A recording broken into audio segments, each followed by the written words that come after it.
कहते हैं ना, जिसे धन का घमंड चढ़ जाए उसकी अकल सबसे पहले उतर जाती है। ऐसी ही एक कहानी है उस राजा की, जिसे लगता था कि पैसा ही परमेश्वर है और बुद्धि बस एक खिलौना। किसी जमाने में एक राजा हुआ करता था। वह बड़ा धनवान मगर उतना ही घमंडी। उसे तो बस एक ही बात का नशा चढ़ा रहता था, पैसा पैसा और सिर्फ पैसा। उसका मानना था कि इस दुनिया में सब कुछ रुपयों की ताकत से चलता है। वह अक्सर छाती ठोंक कर कहता, तांबे की मेख तमाशा देख, ये कहावत यूं ही थोड़े कही गई है। अर्थात जिसके पास पैसा है वही तमाशा दिखाता है, वही अपनी ताकत का प्रदर्शन करता है। उस जमाने में जब किसी के पास थोड़ा सा भी धन होता तो वह दिखावे के लिए घर की दीवारों में तांबे की कीलें ठोकवाते थे, ताकि लोग समझें कि देखो ये अमीर आदमी का घर है, मेरे पास बेहिसाब दौलत है, तभी तो इतना बड़ा राज्य मेरे कदमों में है। ये दरबारी मंत्री और नौकर चाकर मेरे सामने हाथ जोड़कर खड़े रहते हैं। अगर मन कर दूं तो रुपयों की सड़क बिछवा दूं, और ये जो आसमान छूते पहाड़ है ना, इन्हें खुदवाकर जमीन में मिला दूं। सेना भी उसकी बड़ी जबरदस्त थी और अकड़ कर कहता, मेरे पास जो पैसे की ताकत है उसी से ये सेना पलती है। एक इशारे पर किसी भी देश को रौंद डालूं। राजा का बस यही मंत्र था। इस दुनिया में धर्म कर्म सगा संबंधी प्रेम प्यार सब दिखावा है, असली भगवान तो पैसा है। परंतु उसकी रानी उससे सर्वथा भिन्न थी। वह धन को तुच्छ और बुद्धि को परम शक्ति मानती थी। वो जानती थी कि राजा धन के नशे में चूर है, मगर दिल में सोचती संसार पैसे से नहीं अक्ल से चलता है। राजमहल के सब कामकाज उसकी समझबूझ से ही संभलते थे, पर राजा के सामने वो सीधे सीधे कुछ कहने से कतराती थी। आखिर पति के घमंड के सामने सच बोलना आग से खेलने जैसा था। एक दिन राजा अपने अहंकार में रानी से पूछ बैठा, रानी सच सच बताओ, इस दुनिया में बड़ी चीज क्या है, पैसा या बुद्धि? रानी कुछ देर सोच में पड़ गई। जानती थी कि राजा को पैसे का बड़ा गुमान है। सच कहेगी तो राजा के क्रोध को आमंत्रित करने जैसा होगा, अगर झूठ बोले तो खुद की आत्मा को ठेस पहुंचेगी। फिर भी वह झिझक कर बोली, महाराज अगर सच्ची राय चाहें तो मैं कहूंगी बुद्धि बड़ी है, क्योंकि बुद्धि हो तो धन खुद चल कर आता है, लेकिन अगर बुद्धि ना हो तो भरे खजाने भी लुट जाते हैं और राजपाट चौपट हो जाता है। रानी की ये बात सुनकर राजा तमतमा उठा और क्रोधित होकर बोला, रानी तुम्हें अपनी बुद्धि पर बड़ा घमंड है। अच्छा मैं देखता हूँ तुम्हारी वो बुद्धि बिना पैसे के क्या जलवे दिखाती है। बस फिर क्या था, राजा ने रानी को नगर के बाहर एक साधारण मकान में भिजवा दिया। साथ में 2-4 नौकर तो दे दिए, मगर एक फूटी कौड़ी भी नहीं दी, यहाँ तक कि उसके गहने जेवर तक उतरवा लिए। रानी मन ही मन मुस्कुराई, बोली ठीक है, एक दिन इसी राजा को दिखा दूंगी कि असली ताकत पैसों की नहीं बुद्धि की होती है। नए मकान में पहुंचकर रानी ने बड़ी सूझबूझ से सबसे पहले कुम्हार से 2 ईंटें मंगवाई, उन्हें सफेद कपड़े में लपेटकर ऊपर अपने नाम की मुहर लगा दी। फिर नौकर को बुलाया और कहा, जा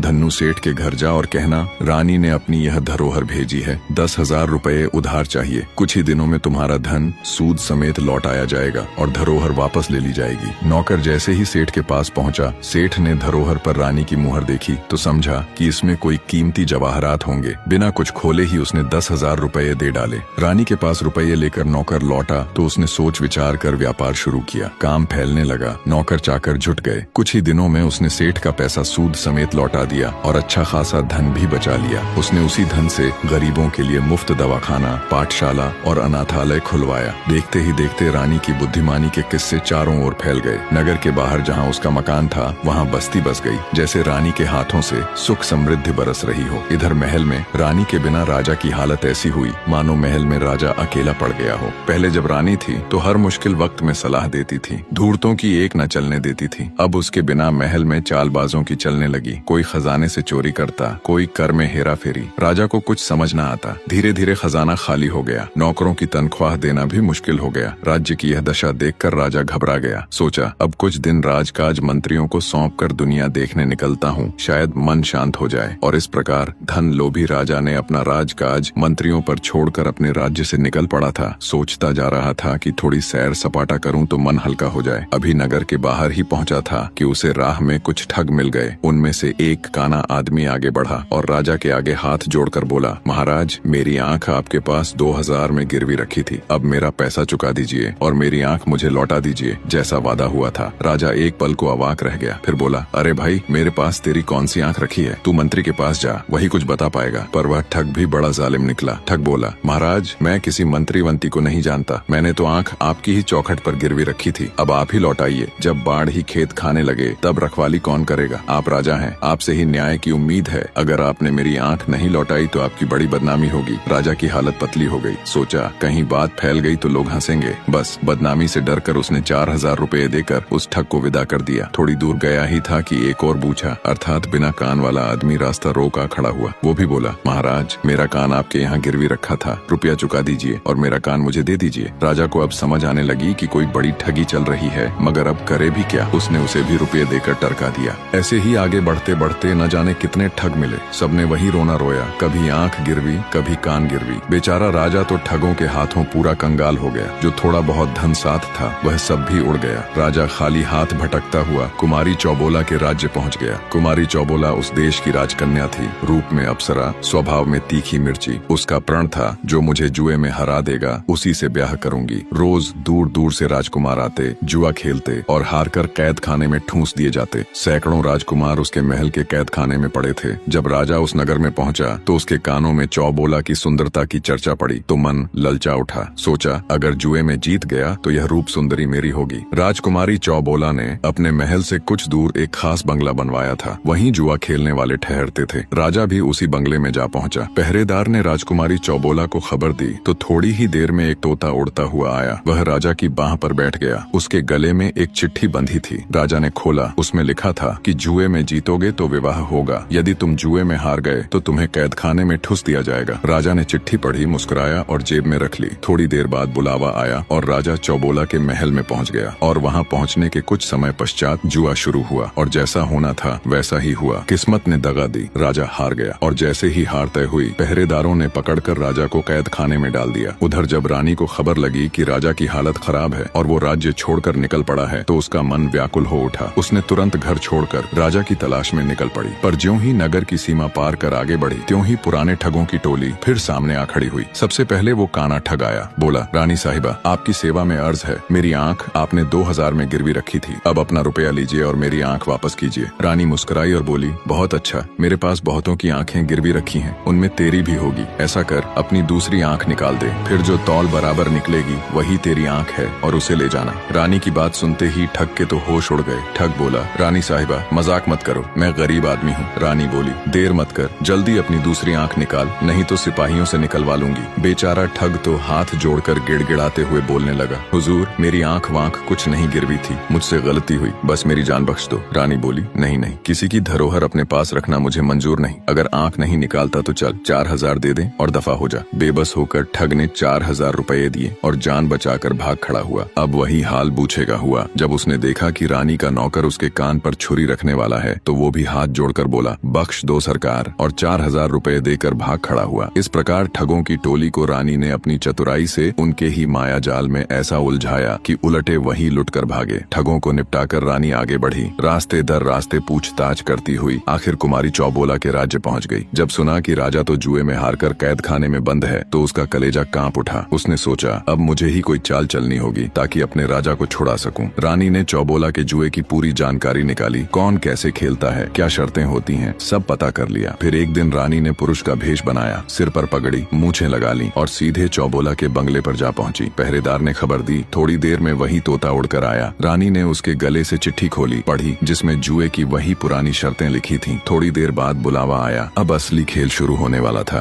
रानी पुरुष का भेष धरकर सीधी कुमारी चौबोला के महल में जा पहुंची। उसे देखते ही चौबोला का चेहरा थोड़ा फीका पड़ गया, जैसे अंदर ही अंदर कोई डर समा गया हो। न जाने क्यों लग रहा है कि आज का मुकाबला हाथ से निकल जाएगा। फिर क्या था, चौसर बिछाई गई, पासे रखे गए और खेल शुरू हुआ। अब इस राजकुमारी की एक गुप्त चाल थी। जुए के वक्त वह अपने सामने एक बिल्ली रखती थी जिसके सिर पर दीपक जलता रहता था। जब भी उसे लगता कि दांव बिगड़ रहा है तो वह चुपके से बिल्ली को इशारा करती और बिल्ली सिर हिलाती। दीपक की लौ डगमगाती। उसी बहाने वह पासे की चाल पलट देती थी, यानी हार को जीत में बदल देती थी। मगर रानी ने यह सब पहले ही जान लिया था। वह भी तैयार होकर आई थी। अपने कुर्ते की आस्तीन में उसने एक चूहा छिपा रखा था। अब खेल शुरू हुआ। चौबोला जब हारने लगी तो उसने अपने पुराने ढर्रे के मुताबिक बिल्ली को इशारा किया, मगर तभी पुरुष भेष में रानी ने अपनी आस्तीन से चूहा निकालकर जमीन पर छोड़ दिया। बस फिर क्या था, बिल्ली की निगाह अपने शिकार पर जा टिकी। दीपक हिला न लौ डोली, बिल्ली हिली न डोली। चौबोला जितना इशारा करती उतना ही बेअसर। नतीजा,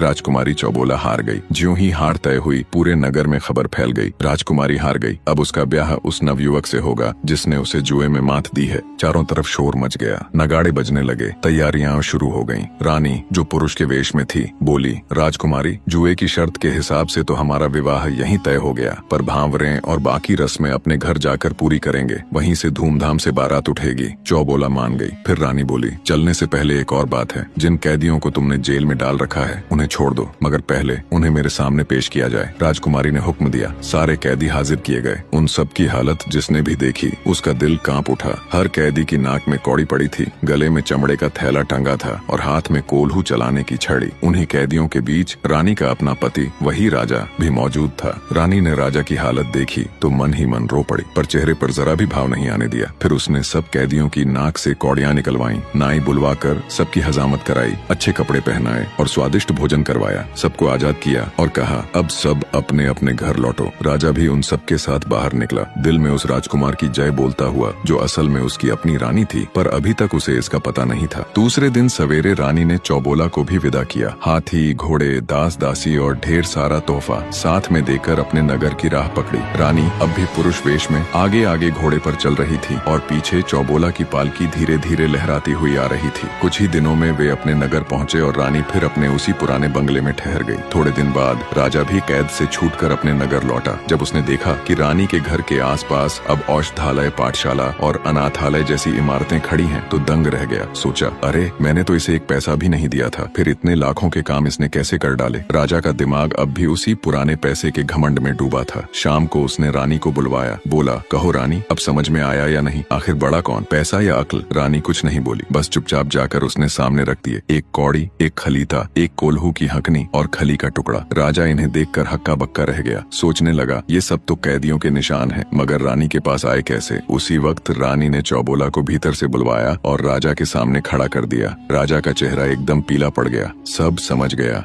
जिस राजकुमार ने चौबोला को जुए में हराया वो कोई और नहीं, मेरी अपनी रानी थी। राजा ने शर्म के मारे सिर झुका लिया। बोला, रानी, मैं तो अब तक अंधा था, तुम्हारी अक्ल ने मेरी आंखें खोल दी। मैं सोचता था पैसा ही सब कुछ है, पर आज समझ आया बुद्धि के आगे धन तो धूल बराबर है। फिर शुभ मुहूर्त निकाला गया। चौबोला का विवाह राजकीय रीति से राजा के साथ धूमधाम से हुआ। दोनों रानियां, रानी और चौबोला, मिलजुल कर रहने लगी। निष्कर्ष और शिक्षा, संसार में सबसे बड़ा धन सोना चांदी नहीं बल्कि बुद्धि और विवेक है। राजा के पास अपार संपत्ति थी, पर समझ का अभाव था, इसलिए उसका साम्राज्य, सम्मान और सुख सब कुछ हाथ से फिसल गया। वहीं रानी ने यह सिद्ध किया कि जब उसे बिना धन के अकेला छोड़ दिया गया, तब बुद्धि ही उसकी सबसे बड़ी ताकत बनी। उसकी समझ ने ठगों को मात दी, व्यापार खड़ा किया और उसकी सूझबूझ ने न केवल राज्य को बचाया बल्कि राजा के घमंड को भी तोड़ दिया। आज के दौर में भी हम अक्सर धन को सफलता का पैमाना मान लेते हैं, परंतु पैसा केवल एक साधन है। सच्चा सामर्थ्य बुद्धि और विवेक में है। जो व्यक्ति बुद्धिमान है वही परिस्थितियों को बदल सकता है, पर जो केवल धन पर निर्भर है वह एक दिन खाली हाथ रह जाता है। इसलिए जीवन में धन कमाने से पहले बुद्धि कमाओ, क्योंकि जब बुद्धि होगी तो धन, मान और सम्मान तीनों अपने आप मिलेंगे। आप बताइए, क्या आज भी हम बुद्धि से ज्यादा धन को महत्व नहीं देने लगे हैं? कमेंट में अपना विचार जरूर लिखें। अगर यह कहानी आपको कुछ सिखा गई हो तो लाइक और शेयर जरूर करें, क्योंकि अगली कहानी में भी छिपा होगा एक गहरा संदेश जो दिल और दिमाग दोनों को छू जाएगा।